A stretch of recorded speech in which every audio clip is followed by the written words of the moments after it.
When I was in 7th grade, I participated in Power of the Pen at Wyoming Middle School, and it was a transformational experience for me. And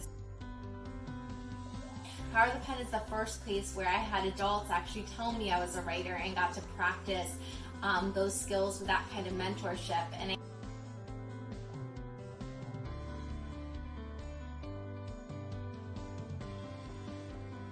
Power of the Pen is a place where I was able to find my voice as a writer.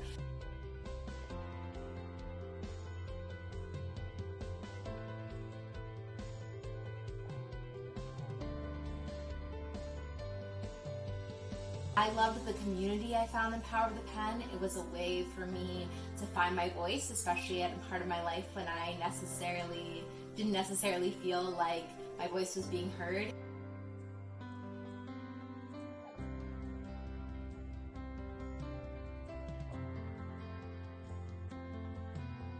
All of those skills translated into me eventually becoming an author.